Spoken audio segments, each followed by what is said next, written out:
16 বছরের কম বয়সী শিশুদের জন্য সামাজিক যোগাযোগ মাধ্যম ব্যবহারে নিষেধাজ্ঞা আরোপ করেছে অস্ট্রেলিয়া।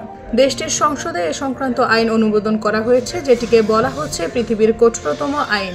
এই নিষেধাজ্ঞা কার্যকর হতে অন্তত 12 মাস সময় লাগবে এবং এটি বাস্তবায়নে ব্যর্থ হলে প্রযুক্তি কোম্পানিগুলোকে সর্বোচ্চ $5 কোটি পর্যন্ত জরিমানা করা হতে পারে।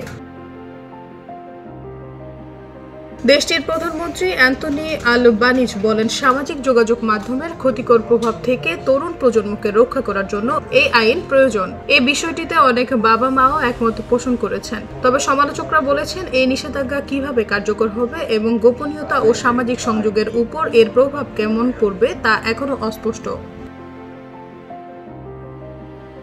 শিশুদের সামাজিক যোগাযোগ মাধ্যম ব্যবহারে নিষেধাজ্ঞা দেওয়ার প্রচেষ্টা এবারই প্রথম নয়। তবে সামাজিক মাধ্যম ব্যবহারের ন্যূনতম বয়সসীমা 16 বছর নির্ধারণ করাটা সর্বোচ্চ। সেদিক থেকে এবারের এই উদ্যোগ আলাদা। যারা এখন সামাজিক যোগাযোগ মাধ্যম ব্যবহার করছেন বা হয়তো বাবা মায়ের অনুমতি নিয়েই করছেন, এই নিয়ম তাদের জন্য প্রযোজ্য হবে। বৃহস্পতিবার রাতে দেশটির সিনেটে 34-19 ভোটে বিলটি পাশ হয়। এরপর এটি শুক্রবার সকালে প্রতিনিধি পরিষদে পাশ হয়। দেশটির প্রধানমন্ত্রী অ্যান্থনি আলবানিজ সাংবাদিকদের বলেন, আমরা চাই আমাদের শিশুদের একটি শৈশবকাল থাকুক এবং বাবা মায়েরা জানুক যে আমরা তাদের পাশে আছি। তবে কোন কোন প্ল্যাটফর্ম নিষিদ্ধ করা হবে এই আইনে তা এখনো নির্দিষ্ট করা হয়নি। দেশটির যোগাযোগ মন্ত্রী এসব সিদ্ধান্ত নেবেন। সিদ্ধান্ত নেওয়ার আগে তিনি অস্ট্রেলিয়ার ই-সেফটি কমিশনারের পরামর্শ নেবেন।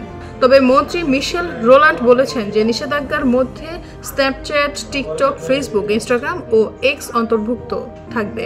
গেমিং ও মেসেজিং প্ল্যাটফর্মগুলো এ থেকে অব্যাহতি পাবে। সেই সঙ্গে অ্যাকাউন্ট ছাড়াই যেসব সাইটে প্রবেশ করা যায় তা নিষিদ্ধ হবে না, যেমন ইউটিউব। সরকার বলেছে, এই নিষেধাজ্ঞা কার্যকর করতে তারা বয়স যাচাই প্রযুক্তির উপর নির্ভর করবে এবং বিভিন্ন বিকল্প আগামী মাসগুলোতে পরীক্ষা করা হবে। সামাজিক যোগাযোগ মাধ্যম প্ল্যাটফর্মগুলোর উপরই এই প্রক্রিয়া চালানোর দায়িত্ব থাকবে।